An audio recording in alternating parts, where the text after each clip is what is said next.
शरीर एक अर्थी के समान है, या जैसे मानिए एक वस्त्र के समान। इस शरीर रूपी वस्त्र को चलाने के लिए आत्मा का होना अनिवार्य है। आत्मा न होने पर न तो ये चल सकता है, न ये बोल सकता है।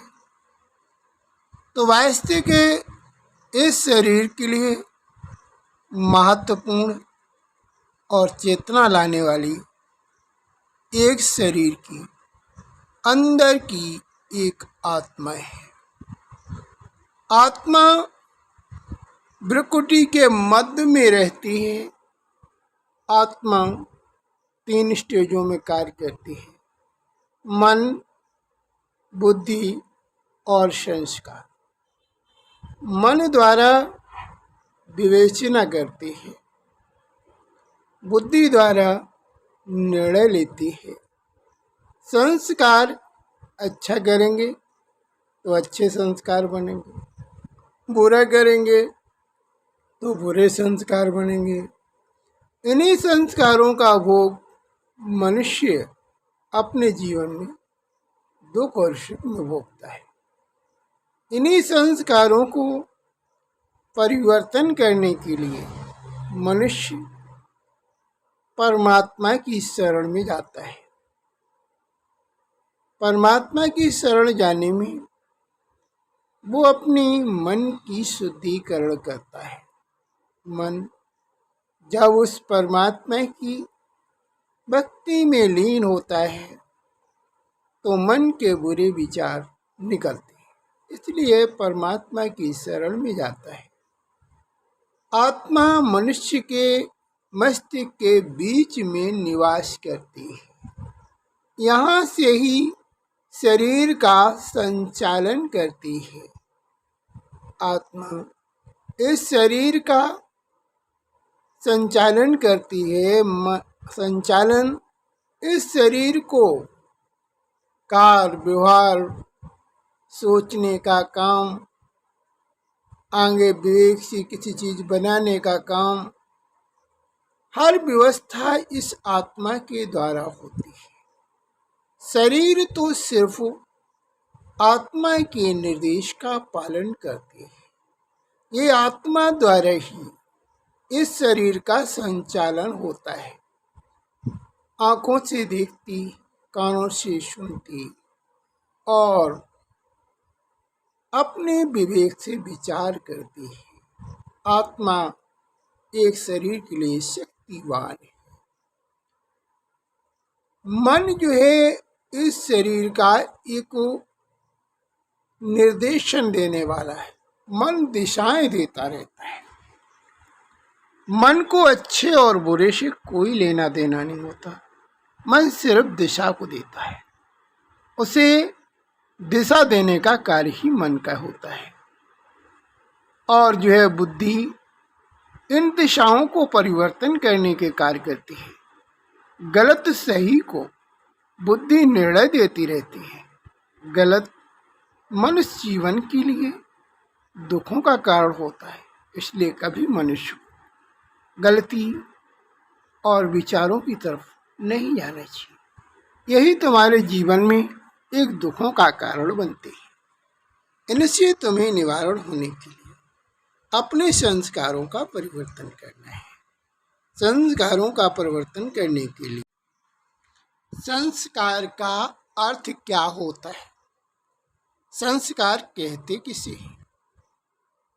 संस्कार जो तुमने पूर्व जन्म में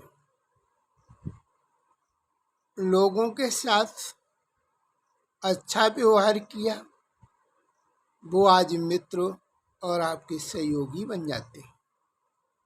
और जिन लोगों के साथ तुमने बुरा बर्ताव किया, दुख और अशांति की तरफ रखा, वो आज वर्तमान में आपके दुखों को देने का कारण हो जाते हैं।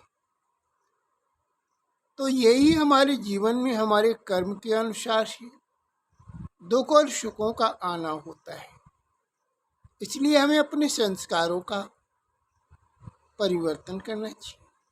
वर्तमान में जो हमसे कोई गलत बोल रहा है तो हमें उसका जवाब न देकर बल्कि भगवान से प्रार्थना करें, प्रभु मैंने कौन सा ऐसा अपराध किया जिस कारण से मेरे साथ ऐसा ये बर्ताव कर रहा है।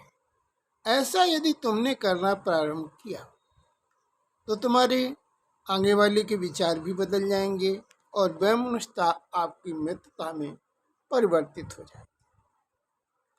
इसलिए हमें अपनी गलतियों का, अपने किए पूर्व संस्कारों का पश्चाताप करना चाहिए।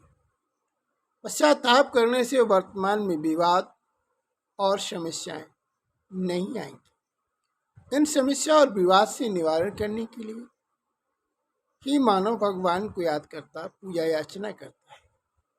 लेकिन मन की भेद का सही परिवर्तन न करने के लिए, मन को सही दिशा न देने के लिए वो अपनी पूजा पाठ में सफल नहीं होता है। तो वास्तविक सफल होना है, दुखों से दूर होना है, तो मन को संसार रूपी वस्तुओं से हटा के जिस समय भगवान की याद करें उस समय ना तो मन के अंदर कोई विचार हो, ना अन्य परिवार संबंध के प्रति आपका भाव हो, और ऐसी स्थिति में तुमने परमात्मा को याद करना प्रारंभ किया तो तुम्हारे जीवन में कभी दुख नहीं आएगा और परमात्मा तुम्हारा साथ देता रहेगा। इसीलिए मनुष्य नियम और मर्यादाओं का पालन करता है। तो संस्कार हमारे पिछले लेखे को और वर्तमान के लेखों को दर्शाने का कार्य करते हैं। दुख मनुष्य को संस्कारों से निवारण करने का निर्देश देता है।